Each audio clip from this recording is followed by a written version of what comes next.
Theo here. Today I wanted to talk about an idea for a compact experience bank. You can see this 24 furnace array behind me. We're going to be getting experience from smelting cactus today. Got one of my advanced optimized cactus farms over here. And the thing that I'm most excited about today is the fuel source. Back in the distance there, we're going to get fuel from azaleas from a moss farm, which I haven't seen anyone else do. Traditional automated furnace farms could use bamboo collected by minecart hoppers. And then I guess you also have TNT duping or carpet duping if you are so inclined. But if you are not, then here's a neat new option as of 1.17. It's pretty compact and uses no minecart hoppers. My moss farm here is largely inspired by videos from Il Mango, where he used moss farms for bone meal production. But what do you do with that much bone meal? He suggested using it to grow bamboo for furnace fuel, but it's around 10 times less efficient to take that route than to extract the azaleas and use them directly as fuel. So we get a nice, more efficient fueling system, and as a side effect, we also get a nice bone meal farm as well, which is pretty neat. All right, let's take a look around, and it shouldn't take long to look at each component right here. So first, this is a cactus farm. In the last year, I did quite a bit of experimenting with compact designs, and this is the best I've found for 1.17 with this repeated 10 high layer system, 10 high deck system. I talk about this a lot more in some of my other videos, so I'm not going to go into a great bit of detail here. Check those out if you're interested. This farm here is 17 by 17 by 160 blocks high, not including the case, and it produces a bit more than 24 furnaces worth of cactus.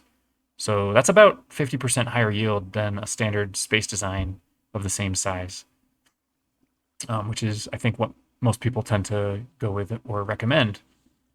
Okay, so this is connected to the tops of the furnaces through this system over here.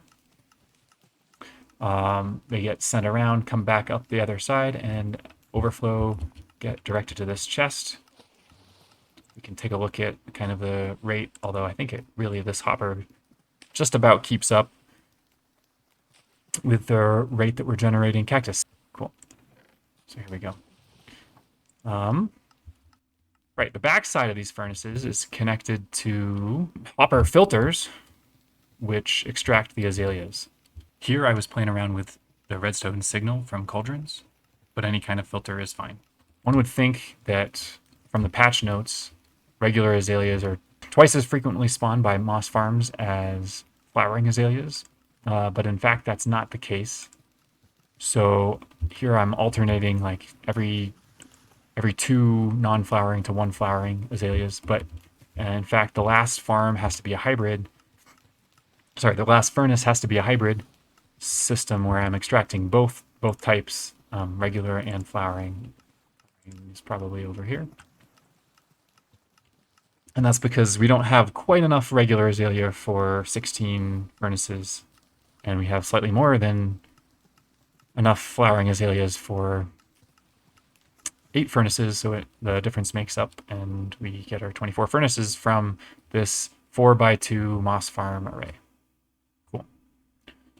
Let's check out any extra detritus from the moss farm gets sent over to these composters. I have a system of 35 composters set up. This farm uses about 33 or 34 of those, and then any of the bone meal that they produce gets sent into this column, gets sent back up and back into the moss farm array, where it zigzags back and forth along the top here to refuel the bone meal stampers. All right, well, let's take a look at this. Here, Okay, now I'm gonna turn on the moss farm and we'll watch my ancient graphics card struggle, which is why I haven't had it on before. And I'm gonna release these to help the cold start. Oops, whatever. It's not gonna matter. Here, we turn it on. So, going over here. The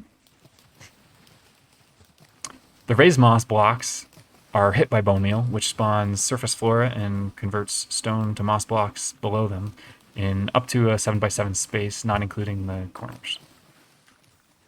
So floodgates then push all the top stuff off and into the channel, water channel. And then we also have a pair of a pair of stone spawners back here to punch out the moss blocks and replace them back with stone. And that actually is very important to make this a self-sustaining bone meal farm, to get those moss blocks punched out. I'm not punching out all of them. I have a cycle that only punches out up to 4 in each row.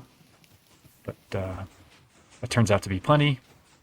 I think it's a pretty clean idea. The trickiest part for me was getting a good clock set up. I wanted to tighten up Ilmango's clock quite a bit. I think his was a bit looser, and I can show you what I've got here. I'm definitely new to precise redstone clocking, so there's probably a more efficient way to do this, but we'll take a look. And you can see at least this is sufficient.